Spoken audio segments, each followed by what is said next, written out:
No doubt you've heard about the place command, including from me. But what is all the rage about? Why do we like it so much? And what is it that it's really supposed to be doing for you? Do you do this with your dog? Should you be doing this with your dog? Are you doing it the right way? We are going to touch on all of that coming up. Welcome to Off Leash and Unfiltered. Trigger warning, I'm Kati Pepe, delivering the truth in dog training.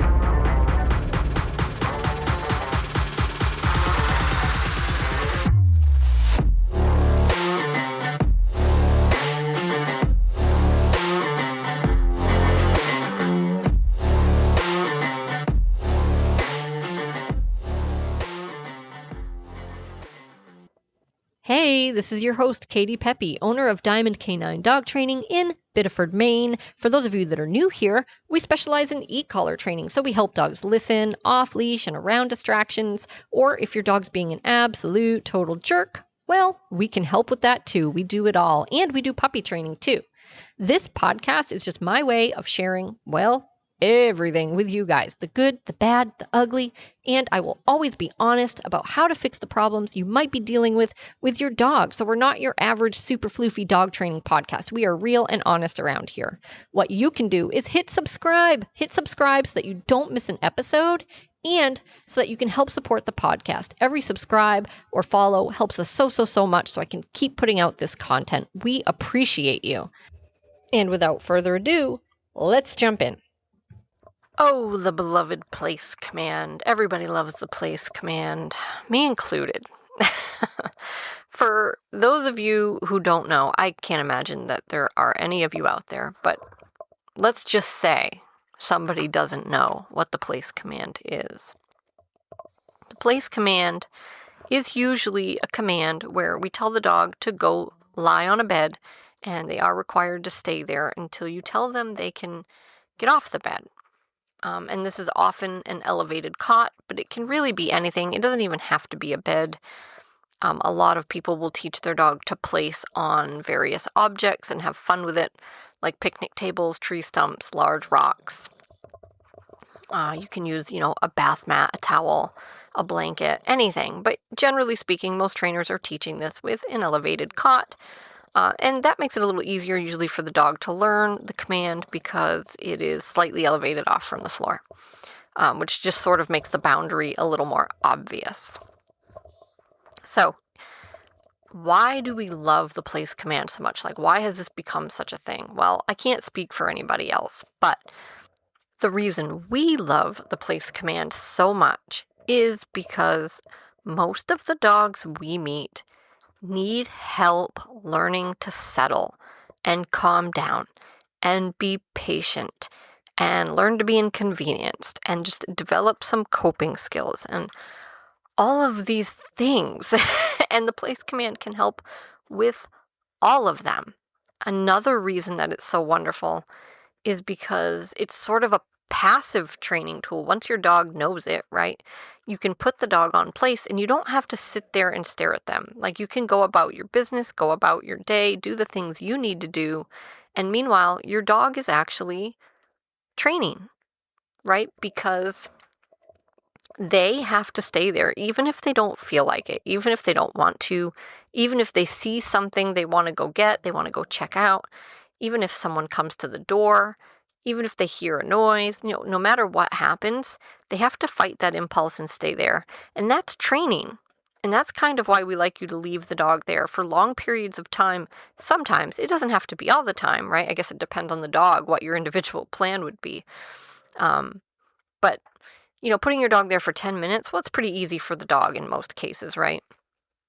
But if you ask the dog to stay there for an hour, 2 hours, 3 hours, now we're talking about something that's a little bit harder. Your dog is almost certainly at some point going to want to leave and go do something else. And they can't. They have to respect the boundary.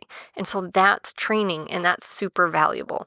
And we find that it's a great way for our customers to continue to instill in their dogs that there's leadership in the home.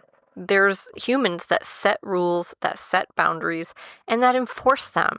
And that is a relationship that needs to be built. And that's how it's built, right? It's not built by letting your dog do whatever they want all the time, even if that means jumping on you, even if that means barking their foolish head off. The dog has no rules, no boundaries, and like most people, when we meet them, that's kind of where they are. Even if they're trying to have rules and boundaries, they just don't, because they don't know how to properly enforce them. They need help with that. And it sort of makes the relationship very, very lopsided, right? You become kind of a doormat for the dog, right? You're just a Pez dispenser. You give, but you never expect anything from them. And that's no good. And that results in everything being harder across the board. This is an amazing tool, even for the best behaved dogs, right? This isn't just for bad dogs, but even for the dogs we get in that really are well behaved and they're just there for like their basic obedience training, we want people to go home and develop a more balanced relationship with the dog, because if they can do that and they can set standards and expectations with their dog, guess what? Their whole world opens up. Like everything just gets easier. Everything gets better. Even if it was already good, it goes from good to great. And so this is a command that we give to everybody. Now, to be clear, do you necessarily need quote unquote the place command? No, you could do the same exact thing with just a down command. Absolutely nothing wrong with that. But we find the place command works well because I think people actually view it differently. And so it tends to stick better and get used more often. I think, if you're just downing your dog on the floor, they tend to be more comfortable on the place cot. It tends to be actually a little bit easier for them in a sense. So we really like it. I mean, we find if you just ask dogs to down, that's actually harder for them. And don't get me wrong, we like to practice hard. But we have found our customers to be very, very successful with using the place command with their dogs. Now, the reason our customers like it is because it's functional, right? So it gets the dog out from under your feet. So if you're trying to cook dinner and you've got a dog that likes to kind of hang around and see if you drop anything, right? They're kind of in your way all the time, or maybe you just have one of those dogs that's always pacing back and forth. It's nice to be able to get them out of the way. Another big one that we hear is when company comes over, right? So people are like, oh yeah, I want to be able to put my dog on place when people are coming through the door so the dog doesn't jump on them. We're going to talk more about that in a minute. But that's a really common one too, of course. Like you want to have people over and you want to have your dog be well behaved and under control. And so people find that it's very, very useful for that as well. So I could come up with 1,000 scenarios why we like it and why our customers like it. But, normally the reasons are very different. And I want to talk about why that is. So the scenarios I just mentioned, right? What we find a lot of the time is that people are using the place command to fix unwanted behaviors, right? So it's not necessarily that they want their dog to be on place. It's just that their dog will do things that annoy them if they're not on place. And so that's not great. Yeah, if you have a dog that's just generally anxious and paces around, or just gets like a little too happy-go-lucky, too friendly when people are over and you just kind of want him on the place, like that's fine. I'm not saying you can't do that. But if you have a dog that jumps on people, just putting him on place isn't fixing that problem. It's managing the problem. If you have a dog that gets extremely reactive to the door, barks when someone comes up the driveway, charges the door when somebody comes in, and you're using place to try to avoid that scenario, that's not great. And I want to talk about why that is. And the reason being is because you're not actually fixing the problem, right? So people think they are, but really they're just finding a way to sweep it under the rug, skirt around it, and avoid fixing the real issue. And it's totally fine to put your dog on place in those scenarios, but here's the thing. A trained dog is a trained dog. So if your dog is trained, they shouldn't really do those things in those scenarios. Right? And again, if we're dealing with like a nervous system thing, if you have a dog that you're chipping away at anxiety and they're just pacing around and that bothers you, sure, like put them on place, okay?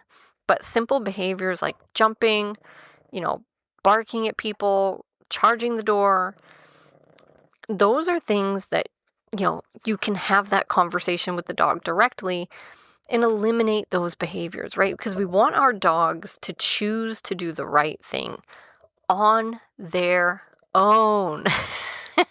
Or maybe it would be more accurate to say, not choose to do the wrong thing. So we tell all of our clients, yes, you have a place command. Yes, it's amazing and you should use it. You should use it every day. But if your dog charges the door, if your dog jumps on people, if your dog has any of those annoying behaviors, you want to keep your dog off place, and we want you to set them up for those scenarios so that you can have that conversation directly with your dog, and you can say, hey, you're not allowed to charge the door. Hey, you're not allowed to jump on people. Hey, you're not allowed to lose your mind when someone rings the doorbell. Whatever the thing is that your dog does, right? You'll have people putting their dog on place so that they can mow the lawn because the dog likes to attack the lawnmower.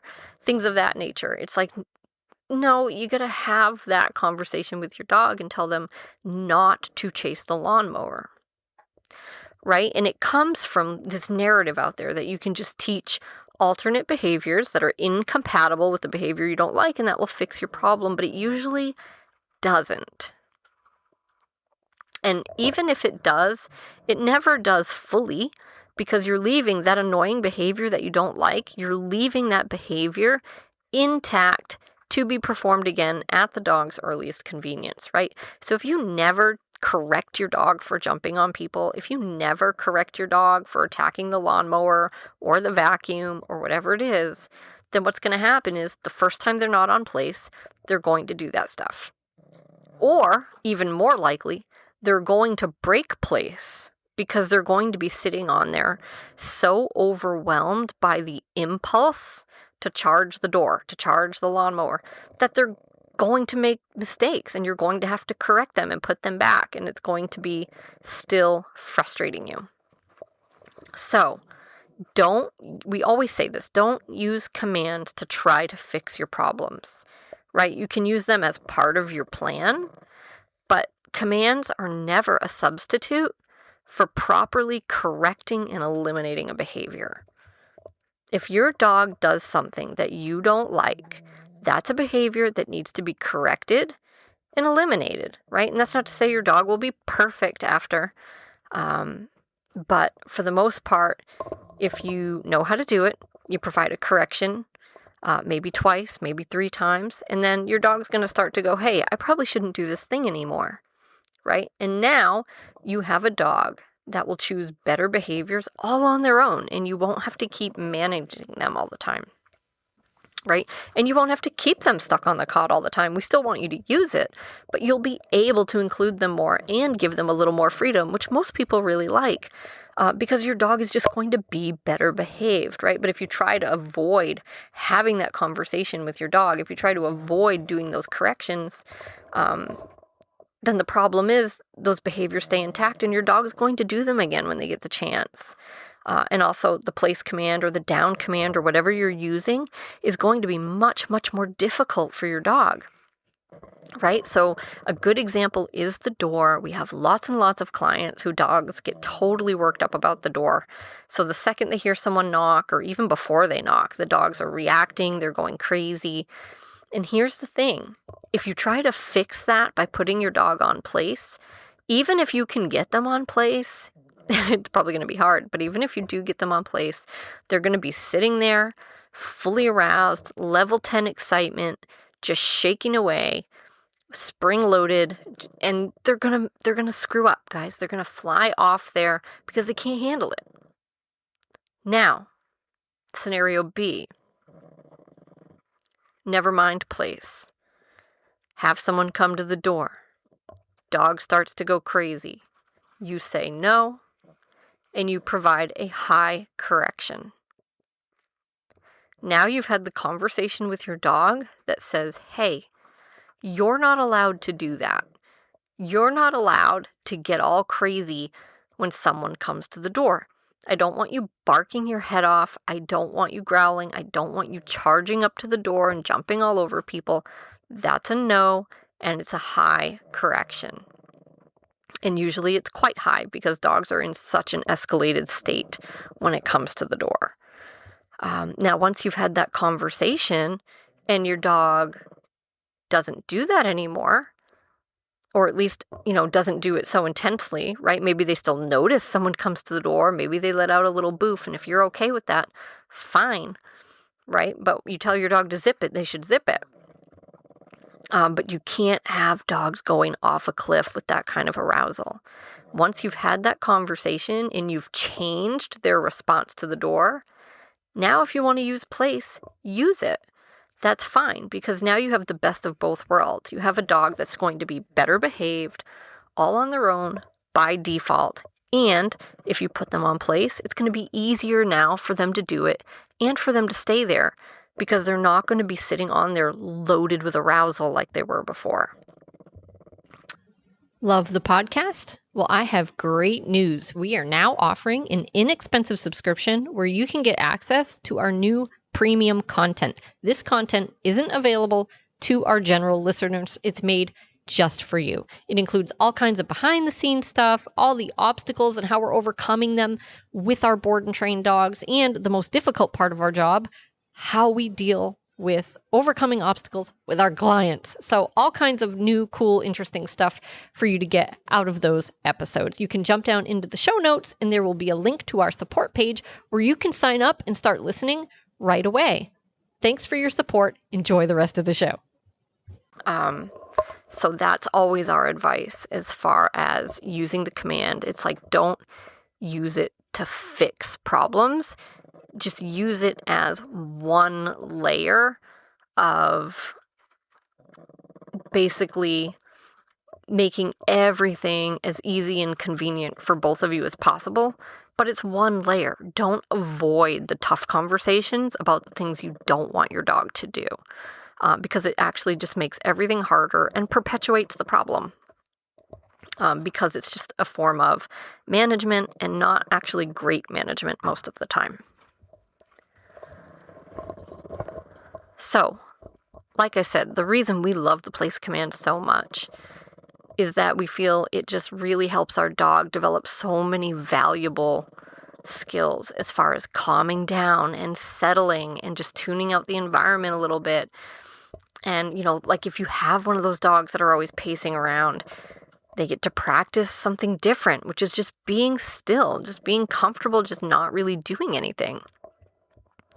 If you have an extreme chewer, it's like, this is another way for them to learn, like, I can be still and I don't have to be chewing all the time. Coping skills. If you have a dog that's super attached to you, like they have to stay there and they have to tolerate you walking away and going into different rooms or upstairs or outside or whatever it is. And they can't follow you and they can't be your shadow. They don't have to go to the bathroom with you. So it just does a lot of wonderful things. If you have a dog that likes to look out the window and scan and bark, this gives them something different to rehearse. And again, that's a situation where it's like, we'll have that conversation with the dog that says, you're not allowed to go to the windows and look out there and bark. But after we do that, now we'll put them on place, right? So both and, that's how you get the best results, is you both have the conversations about what you don't want, and then you show your dog, hey, how about you do this instead? And you develop all these wonderful skills that are going to help you learn how to relax. To that point, though, if you then put your dog on place and you give them a bone to chew on, you're missing the point. So we have a lot of folks that will ask us, is it okay for my dog to have a toy or to have a bone when they're on place? And it's like, as humans, we just do everything we can to sabotage ourselves. You're just working against yourself if you do that. The whole point is to teach your dog calm, still, settle, coping, right? Don't make the mistake of keeping your dog busy, keeping your dog stimulated.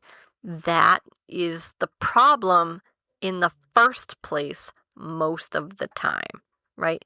So you have a dog that's always going around, getting into things, getting into trouble, finding things to chew on, barking out the window, chewing up your furniture, and you put them on place and you give them stuff to do. What is your dog learning? Practically nothing, right? So I'm not going to say there's no value in doing the place if they're respecting the place boundary. But you are losing tons and tons and tons of value by avoiding having your dog do the hard stuff. That's what it's for, right? And they don't have to be there forever necessarily. I suppose some dogs spend a lot of their time there. But, most dogs, you strike a balance with what works for you, and you just use place kind of sporadically throughout the day and try to do long ones here and there where you can. But every case is different, just depends on the dog you have and the behaviors they might be struggling with and, what's up with their nervous system. If you have a dog that's really anxious or really fearful or really pushy, like you might need to do more. And that's okay. It's different for everybody. But if you put them there and you keep them busy, you're just not getting the value from it. So it's really important that it is still time and calm time. And that doesn't mean you can't go over and give your dog a pet or even a little treat if you want to sometimes, right? You just don't want the whole place to be that way. It's no, again, stillness, calmness. So yeah, it's fine to interact with the dog as long as they can handle it. But really, place time is for that shutting off. And that's also why when we have dogs on place, we expect them to stay laying down, right? So we don't allow them to be standing up and wiggling head to toe and going crazy, because what's happening is they're just climbing that arousal ladder, guys, and then they're going to mess up and jump off. And also, that's not practicing stillness. That's not practicing calmness. So no, we don't necessarily expect them to be completely flat, right? They're going to notice things going on around them, especially when they're alert and they're awake. They're going to get excited when you come home and they're going to, maybe wiggle a little bit. That's fine. They're going to perk up if they hear the food bowl getting filled. I'm not saying that your dog should lay there and be completely flat, but they should be, for the most part, laying down and not begging you with body language to let them off, right? Because that's not acceptance. That's not resignation. That's not coping. And that's what we really need to get out of this, to get the full value. So dogs that are standing up on all fours, wiggling all over, that's not place. Dogs that have 3 paws off the cot and just have that one back leg on there, that's not place. So some people will teach it and they'll say, oh, that's still place. Dogs, no, it's not. Not even close. So of course dogs can stand up and adjust themselves and get comfortable and that sort of thing, right? But then they should just lay back down. They should lay back down, right? And you want to watch them when they're on there too, especially if you do have a really anxious dog who is a real busybody. Don't let them lay on there and frantically sniff around or start obsessively licking at their paws or nibbling their paws or nibbling the edge of the cot. You have to watch for stuff like that. So when we see dogs start to do those kinds of behaviors, they're obviously usually wearing an e-collar. So we're able to just give them a low little tap. It's like a tap on the shoulder that says, hey, don't forget, we're supposed to just be settled, right? Don't lick your paws. Don't nibble anything. Don't frantically sniff around. I want you to just chill out. Just practice being comfortable in your own skin, not doing much. And we all know people like that, right? That just can't even sit with their own thoughts, and it's sort of the same thing. And unfortunately, all the information out there tells you to just keep your dog super busy. and it creates way more problems than solutions. You will never tire your dog out of being misbehaved, even if it feels like you do, because they take a nap for a little bit. It is not a solution, my friend. It makes the problem worse. So we love exercise and we love playing games with our dogs and all these things, and those things are fine, but your dog has to learn something else too. They need to learn how to be still. They need to learn how to shut off. They need to learn how to be okay when they're not doing those things, right? And we owe it to our dogs to make them as functional and comfortable as possible in the real world, in real life, in our homes, in our lifestyles, with our families, the way we live, right? Your dog has to fit into your home. And so it doesn't matter what your lifestyle is. If you like to have people over every day, then you need to be able to do that, and your dog needs to deal with it. If you work 12 hours a day, your dog needs to learn to deal with that too. It's not ideal, but it is what it is. And so really, really important that we don't work against ourselves by doing all the wrong things, because the narrative out there is keep your dog busy. Lastly, one of the things that happens a lot is people will teach their dog a place command, but they never really fully develop the reliability, meaning the dog will get on, but maybe they have to ask several times, or the dog will get on the first time, but they don't stay there that long, or they only stay there until there's a trigger. Well, guess what? That also kind of defeats the purpose of place. Like, if you can just get off there whenever something happens or whenever you feel like it, then what good is it? And even if you're putting your dog back on place, they're not really learning anything. So I think that's really, really important to touch on.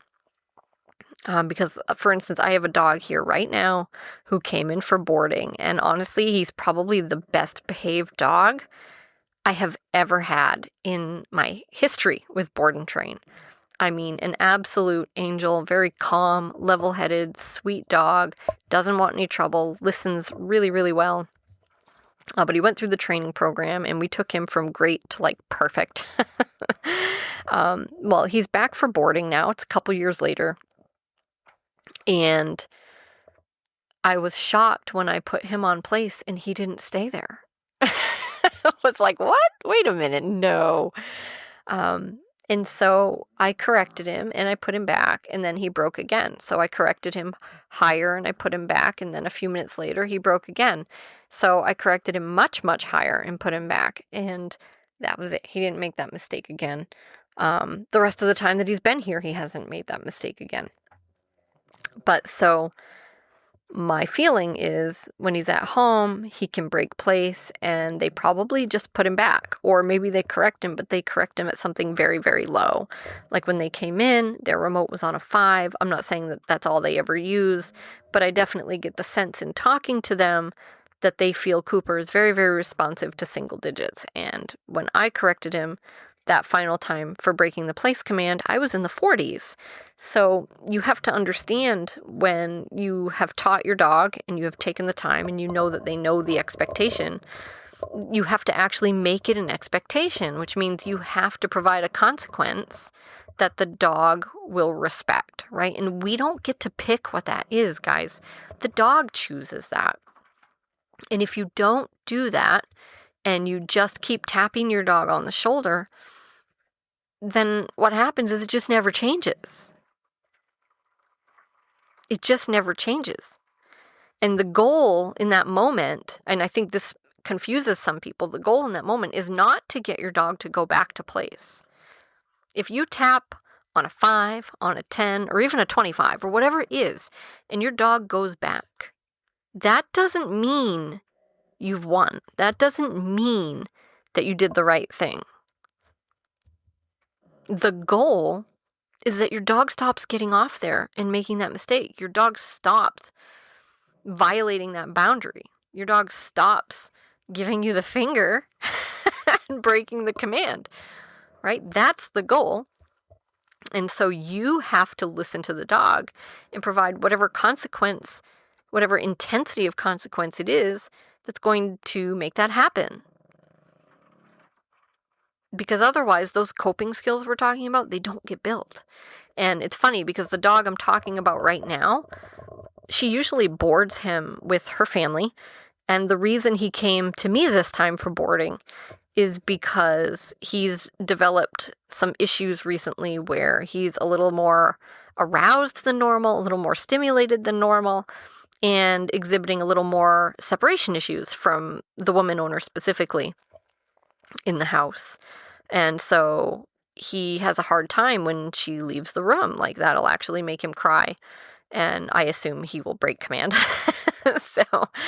But when I see what I saw with him, like, there's really no mystery, right? Because the relationship is probably lopsided. We're taking it a little too easy on him.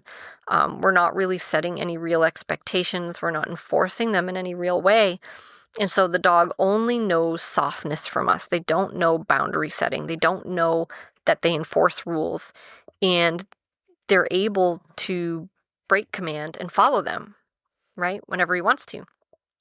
And the worst thing that ever happens to him is he just gets put back. Well, that's no big deal. And it's worth trying that again and again and again because it isn't a big deal. And so what happens is we see those coping skills and those abilities deteriorate, and we see arousal and stimulation and separation issues, all that stuff increase, and that makes sense to me.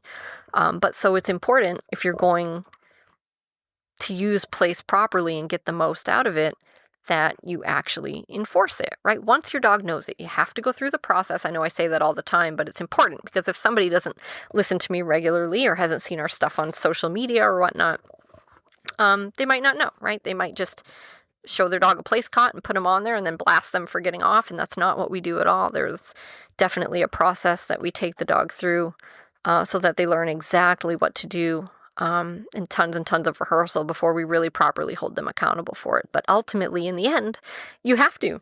Just like any other command, you want to be reliable. And I think this one is the most important in a sense because that, like I said, it's such a valuable tool for that passive training and to teach your dog that you do enforce rules and boundaries. And it's such an easy one for people to do, and most people can do it every single day because they don't really have to be involved in it, right? They can just put the dog there, say, hey, I want you to respect this boundary for a couple of hours. I'm going to do some other stuff.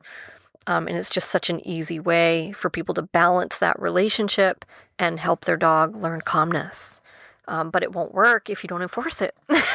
So that's really important.